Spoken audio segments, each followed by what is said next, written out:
सुप्रभातम बच्चों, आज हम पंचदश पाठ है जो 15 का हमारा पाठ है उसका अभ्यास करेंगे।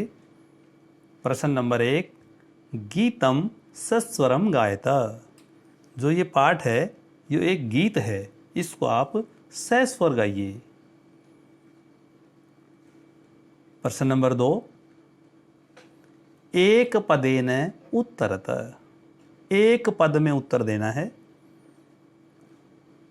पहला भाग का विहसति, तो इसके उत्तर में हम लिखेंगे, एक ही पद में लिखना है तो उत्तर में लिख देंगे धरणी। अगला भाग किम विकसति,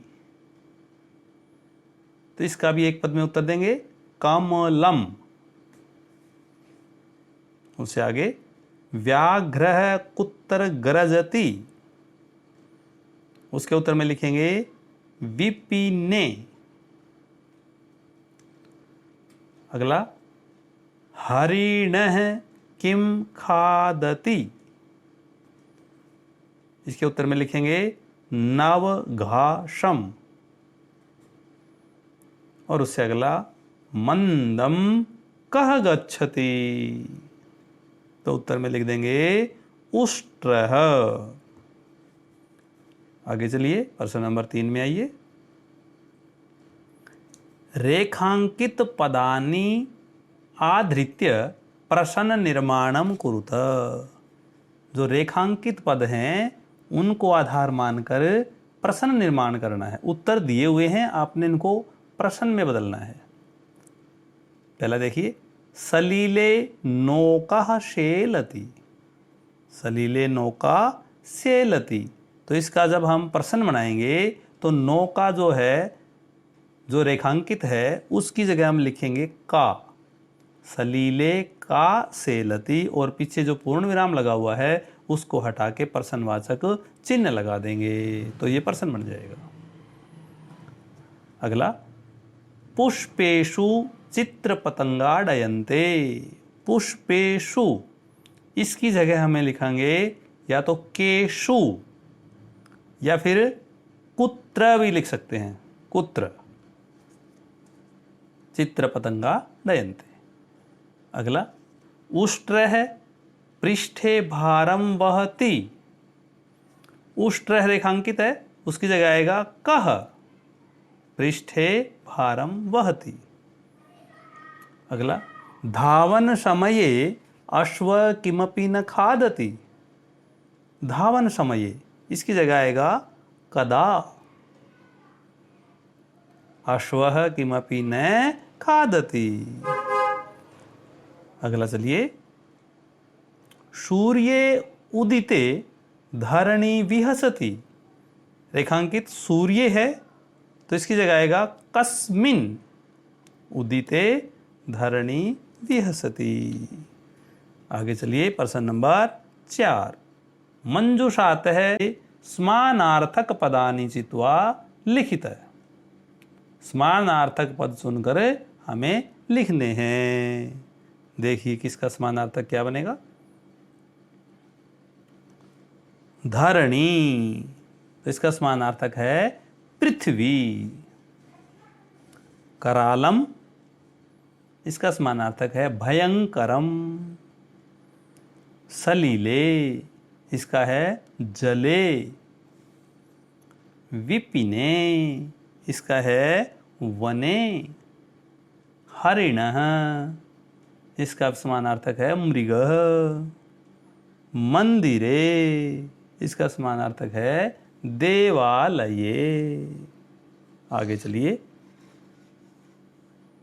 प्रश्न नंबर 5।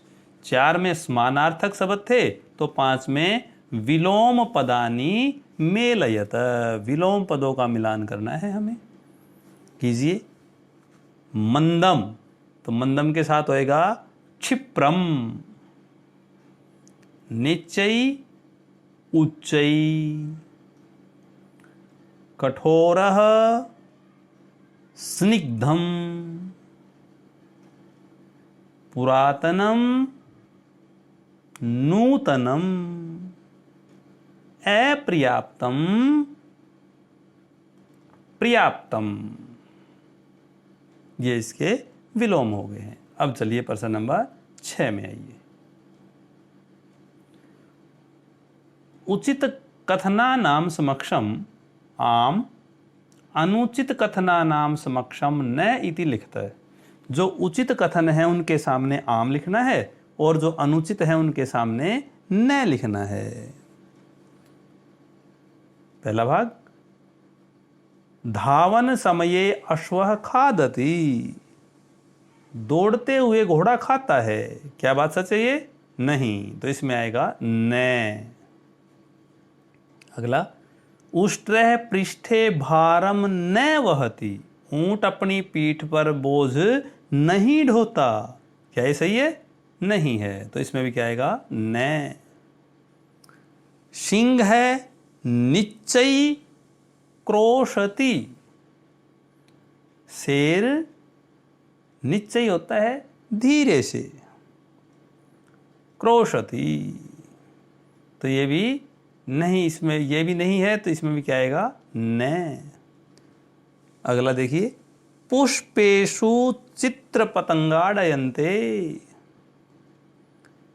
फूलों पर तितलियां मंडराती हैं या मंडरा रही हैं, तो इसमें आएगा आम, क्योंकि ये सत्य है। वने व्याघ्र गर्जति, वन में बाघ गरज रहा है, ये भी सही है, तो इसमें भी आएगा आम। और हरिणः नवघासम न खादति, मृग जो है वो ताजा घास नहीं खाता, ये सत्य नहीं है, तो इसमें आएगा न। आगे चलिए प्रश्न नंबर 7।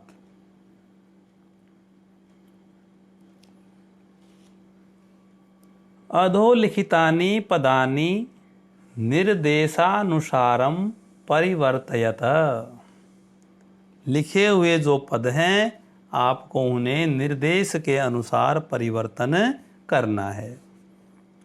पहला पद है चित्र पतंगः, प्रथमा के बहुवचन में बदलना है तो आएगा चित्र पतंगः, बना हुआ है, उदाहरण दिया हुआ है, देख लीजिए। उसके नीचे फिर है भल्लुकः, तृतीया एक वचन बनेगा भल्लुकेन।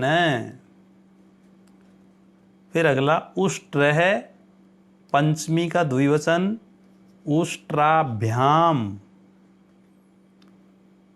हरिणः, सप्तमी का बहुवचन हरिणेषु। व्याघ्रः, द्वितीया एक वचन व्याघ्रम।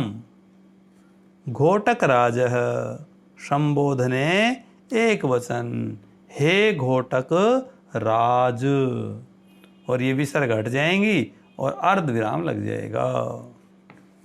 आगे चलिए प्रश्न नंबर 8। चित्रम दृष्ट्वा मंजुषातः पदानि च प्रयुज्य वाक्यानि रचयते, चित्र को देखकर मंजूषा में दिए गए पदों से वाक्यों की रचना करनी है। अब मंजूषा में पद देखिए, पहले ये चित्र है और ये मंजूषा है। खगाः डयन्ते विकसन्ति सूर्यः कमलानि चित्रपतंगा उदिते कूजन्ति क्रीडन्ति बालाः। अब इनको लेके हमें वाक्य बनाने हैं। पहला वाक्य बनाइए, अस्मिन् चितरे बालाः पादकन्दुकेन क्रीडन्ति, तो बाला का प्रयोग भी हो गया और क्रीडन्ति का प्रयोग भी हो गया है। अगला वाक्य बनाइए, चित्रपतंगाः पुष्पेषु डयन्ते, इसमें डयन्ते का प्रयोग हो गया। आगे चलिए, प्रातःकाले सूर्यः उदेति, इस वाक्य में सूर्य और उदेति इन दो पदों का प्रयोग हो गया।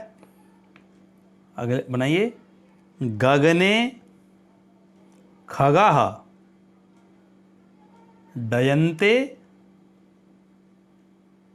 कूजन्ति च। इसमें खगा भी प्रयोग हो गया, कूजंती भी हो गया, डयन्ते भी हो गया दोबारा। और उसके आगे सरोवरे कमलानी विक्षन्ति, तो इसमें कमलानी और विक्षन्ति, इस प्रकार मंजूषा में जितने भी पद दिए हुए थे उन सब का प्रयोग करते हुए हमने वाक्य की रचना कर दी है। इस प्रकार बहुत ध्यानपूर्वक इसको करते हुए कॉपी में लिखना है और याद कर लेना है।